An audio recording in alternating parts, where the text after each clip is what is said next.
आता काय नेमका प्रश्न होता? अनेक म्हणजे जवळपास 5.5 महिन्यापासून ते दाम्पत्य जे आहे ते इथे येते, दाद पोलिसांकडून काही मिळत नाहीये. काय झालं की मला रोज 250-300 फोन कमीत कमी तिथे येत असतात आणि कुणी रँडमली फोन करत असतं. आणि एक दिवशी एका व्यक्तीचा फोन आला आणि फोन आल्या आल्या तो बिचारा माणूस तिथं रडायला लागला.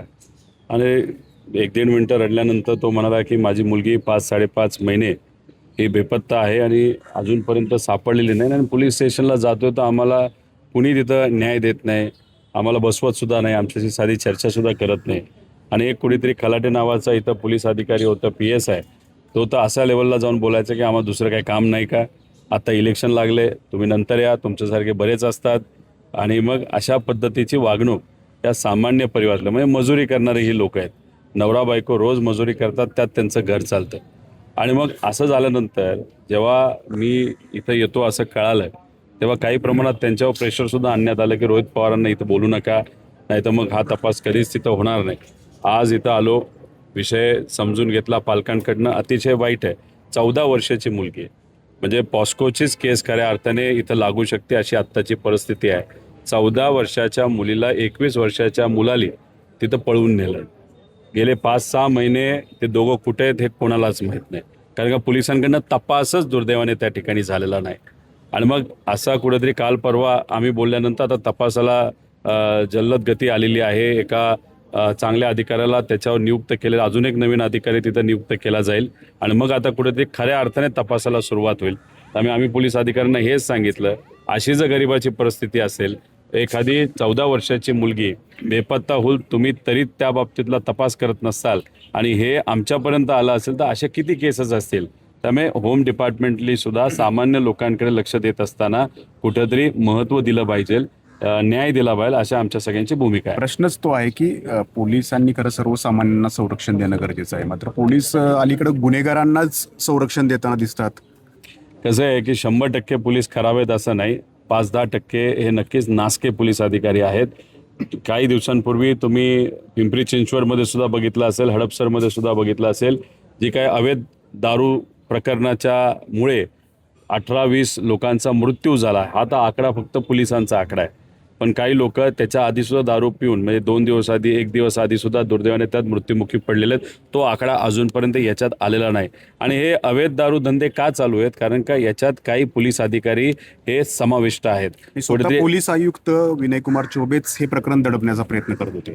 दारूमुळं झालंच नाही असं ते ठामपणे या ठिकाणी सांगत होते. म्हणजे बघा, त्यांच्याकडून जर अशा प्रकारची कृती होत असेल तर नाही, हे मुख्य व्यक्ती चुकीचंच जर आहे, अशा करत असेल- चुकीचंच आहे. पोलीस डिपार्टमेंटकडनं असं कुठं सांगण्यात येत असेल, नाही ते हृदयविकाराने मेलं, दुसरं काहीतरी झालं, हे खरंच चुकीचंच आहे. लोकांना सुद्धा माहीत होतं हे कशामुळे झालेलं आहे. खऱ्या अर्थाने इथं जर बघितलं तर एक नेक्सस आहे. काही महिन्यांपूर्वी तुम्हाला आठवत असेल, एक व्हिडिओ लोकांमध्ये प्रसिद्ध झाला होता, ज्याच्यात एक गाडी आणि लोकांनी ते गाडीचं अख्खं तिथं व्हिडिओ काढला होता. तिथं हिंदी भाषिक व्यक्तीला विचारलं की ये गाडी किसके लिए है, तो त्यांनी सांगितलं हे जो दारू है इस गाड़ी से हम दारू बेचते हैं. आणि मग ये कहाँ पे बेची जाती है, तर त्यांनी सांगितलं पिंपरी चिंचवड जाती है, पुणे जाते है, हर एरिया में जाके ये गाड़ी का इस्तेमाल होता है, ये फुगा में भरा जाता है. म्हणजे अशा पद्धतीने त्यांनी सगळं सांगितलं होतं. त्याच्यावर कारवाई फार उशिरा झाली असं आम्हाला कळते. त्यामुळे एक नेक्सस आहे आणि याच्यात हफ्ते हे पोलीस डिपार्टमेंट घेत आहे, म्हणजे घेते. त्यातले काही पुरावे हे मी स्वतः सोशल मीडियावर तिथं टाकलेले आहेत. लोकांचं सुद्धा हेच मत आहे.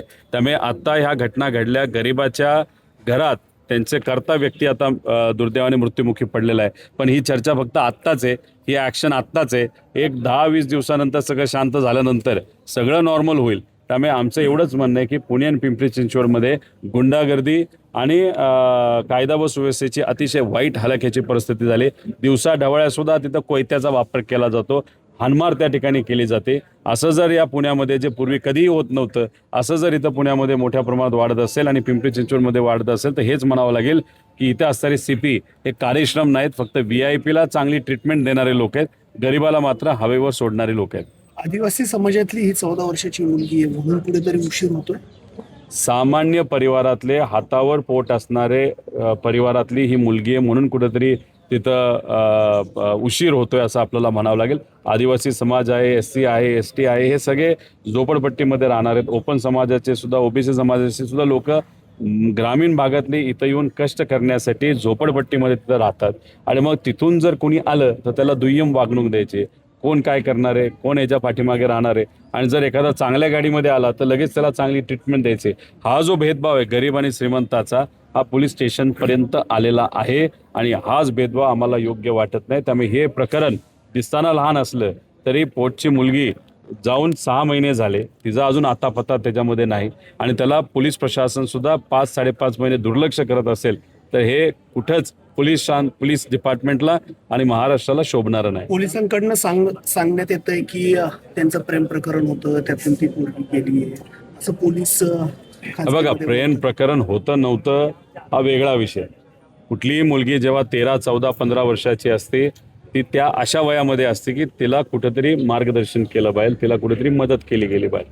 आता आई काय करते तर कुठेतरी जाऊन हातावर पोट आहे, दिवसाला कुठेतरी पैसे मिळाले तर घर चालते. वडील काय करतात तेच करतात. म्हणजे मजुराची मुलगी कसं तरी तिला ते शिकवत होते.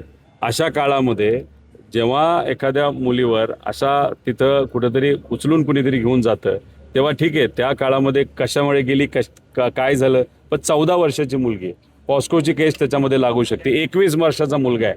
त्यामुळे आता पोलिसांकडे हा विषय आला असेल ती कशामुळे गेली याच्यापेक्षा तिला शोधून आणणं हे पोलिसांची जबाबदारी आणि पोलीस त्या बाबतीतच कुठेतरी कमी पडतात. दादा, खरं तर विधान परिषदेत चित्र बघितलं असेल तुम्ही, महायुतीमध्ये प्रचंड धुसफूस बाहेर आली. त्या बेलातलं वादळ होतं का खरंच काही या निषेधाला समोर आलं, त्यामध्ये काही तथ्य वाटतं? कसं आहे, एकनाथ शिंदे साहेबांचा पक्ष आणि अजितदादांचा पक्ष हा किती समुद्रासारखा मोठा असला तरी भाजपली त्यांना पेल्यामध्येच ठेवलेला आहे. म्हणजे तिथं कुठं दगड टाकला की तेवढंच ते हलतात. इलेक्शन आलं की हलतात, नाराज होतात आणि इलेक्शन संपलं की जसं आहे जसे ते चांगलं चाललंय, पैसे येत आहेत, भ्रष्टाचार चाललाय, कुठं हे होते ते होते. त्यामुळे जे काय आहे पेल्यातच त्यांना ठेवलेलं आहे ते सुद्धा 29 पर्यंत, आणि त्यानंतर पायाली लाथ दिली जाईल या दोन्ही पेल्याला आणि तिथं भाजपचेच तिथं उमेदवारी सगळं 288 ठिकाणी होईल आणि या लोकांना बाजूला सारलं जाईल. याच्यातले 40 आमदार हे मात्र भाजप त्यांच्यात घेईल आणि इलेक्शन लढतील अशी भूमिका, अशी परिस्थिती त्या ठिकाणी आम्हाला जाणवतं. पुणे विधान परिषदेतून श्रीकांत पाटलांनी माघार घेण्याचं काय कारण आहे? तर शेवटी पुढून जेव्हा पैशाचा वापर एवढा मोठ्या प्रमाणात केला जात असेल आणि लोकात चर्चा असेल 60 ते 70 कोटी रुपये फक्त तिकीट मिळण्यासाठी जर खर्च केले असेल आणि उद्या जाऊन अजून 50-60 कोटी रुपये खर्च करणार असतील तर कधी कधी जो उमेदवार असतो, जो सामान्य परिवारातला असतो, ते आकडे बघूनच तिथं कुठेतरी घाबरतो. आणि काही ठिकाणी आपण जर बघितलं असेल तर अपक्ष उभा राहिलेला जो व्यक्ती असतो तो कदाचित उद्या जाऊन त्याला पाठिंबा दिला तर आपला फायदा जास्त होऊ शकतो. अशा परिस्थितीमुळे काही लोक माघार घेतात आणि काही लोक पार्टीली सांगितल्यानंतर फक्त पुढच्या उमेदवाराला आपल्याला म्हणजे अपक्ष उमेदवाराला ताकद दिली तर निवडून येतो, अशामुळे माघार घेतात. आजची ही परिस्थिती पैशाचा खेळ आणि तो कोटीत गेलेला आहे. आणि तुम्हाला आपल्या सगळ्यांना माहिती आहे की लोकल बॉडीतून निवडून आलेले जे काही लोक आहेत ते सगळे मतदार ठरणार आहेत आणि मग लोकांना माहिती आहे 70% मतदार हे कुठेतरी महायुतीच्या बाजूले आहे, 30% फक्त महाविकास आघाडीच्या बाजूले, आणि हे वास्तव माहिती असल्यामुळे सुद्धा काही लोकांनी माघार घेतली. कामगारची परतफेड करण्यासाठी म्हणून उमेदवारी दिली अशी प्रचंड चर्चा चालली. आता तुम्ही बघितलं असेल विक्रम काकडेंना. काकडेंच्या संदर्भामध्ये त्यांनी 10 कोटी कर्ज दिलंय असं जय पवारांना कर्ज दिलं. आम्ही जेव्हा कोणाला कर्ज मागतो तेव्हा कुणी व्यक्ती आम्हाला कर्ज दुर्दैवाने त्या ठिकाणी देत नाही. आम्हाला बँकेकडे जावं लागतं आणि बँकेचंच लोन तिथं घ्यावं लागतं. अशा पद्धतीने एखाद मोठा व्यावसायिक एखाद्या युवा व्यक्तीला 10 कोटीचं लोन देऊ शकतो हे आजच नवीन त्या ठिकाणी मला कळालेलं आहे. त्यामुळे अशा पद्धतीने लोन देऊन म्हणजे एकतर का दिलं, कसं दिलं, कोणामुळे दिलं, लोनमुळेच ही उमेदवारी दिली गेली का काय झालं, हे खरं तर अजितदादांच्या आजच्या पक्षाच्या नेतृत्वाला आणि त्यांच्या मोठ्या मोठ्या नेत्यांना त्या ठिकाणी आपल्याला विचारावं लागेल. पण हे सगळं बघितल्यानंतर आम्ही खरंच थक्क झालो की एवढ्या मोठ्या प्रमाणात पैसा खरं दिला जातो का. आणि मला असं कळतं की फक्त जयलाच तो पैसा दिला असं नाही, असे बरेच लोक आहेत त्यांना तिथं 1 कोटी 2 कोटी 1.5 कोटी असं काकडेंनी त्या ठिकाणी पैसा वाटलेला आहे. एवढा पैसा त्याकडे असेल आणि जो अशा पद्धतीने लोन देऊन वाटत असेल तर एक बँकच चालवते असं म्हणावं लागेल. मग इलेक्शनमध्ये तर उत्तमच पैशाचं करेल. खरं तर कॉक्रोच पार्टीची मोठी चर्चा चालली आहे. 6 तारखेला अनेक जण पाठिंबा देत आहेत. तुमचं काय मत आहे, तुम्ही जाणार आहात का ते? कॉक्रोच पार्टीला म्हणजे एकतर ते सोशल मीडिया आउटफिट एक ग्रुप आहे, त्यांना राजकीय दृष्टिकोनातून पाठिंबा देण्याची काही जरूरत नाही असं मला वाटतं. पण त्यांनी जो मुद्दा घेतलेला हातात, नीटची परीक्षा, CBSEची परीक्षा, त्याच्यामध्ये होणारा भ्रष्टाचार, तो मुद्दा मात्र त्या ठिकाणी अतिशय महत्त्वाचा आहे.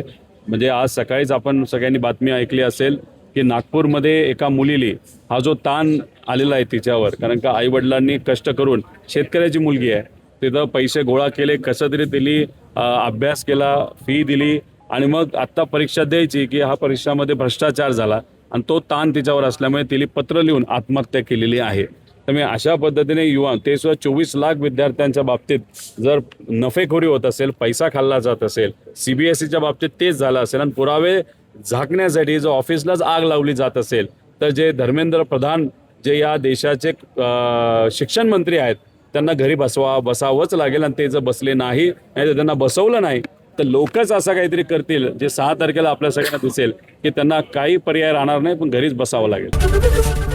ABP माझा, उघडा डोळे बघा नीट.